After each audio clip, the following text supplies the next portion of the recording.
Hello, my name is Madison Sutherland, and today I'm going to be presenting on our research regarding the use of chemogenetic manipulation to study second messenger-mediated activation states in microglia.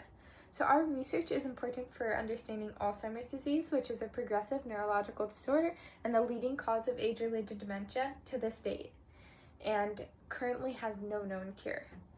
Alzheimer's disease is also extremely hard on patients, caregivers, and family members, which I know from experience with both my great-grandma and grandma having Alzheimer's disease.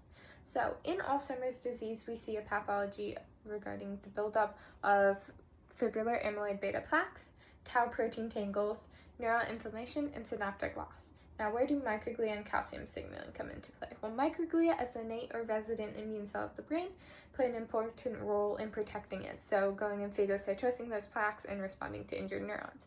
While calcium signaling is required for microglial migration to injured neurons, as well as increases responses to damage cues such as ATP.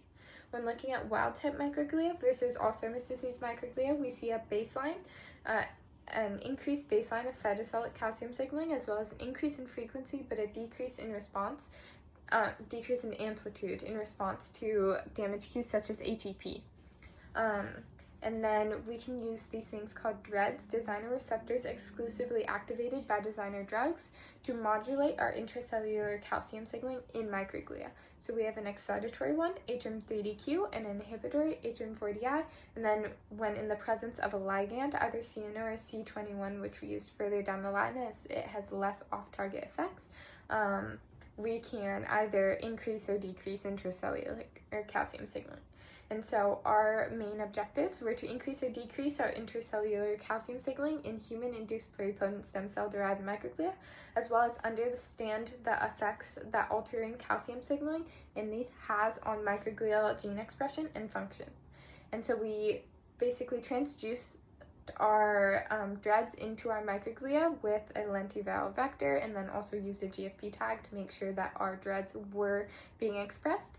And then we ran different calcium imaging analysis, RNA sequencing, ELISA of the media, different phagocytosis assays, as well as transwell migration assays to understand how these were being expressed in microglia.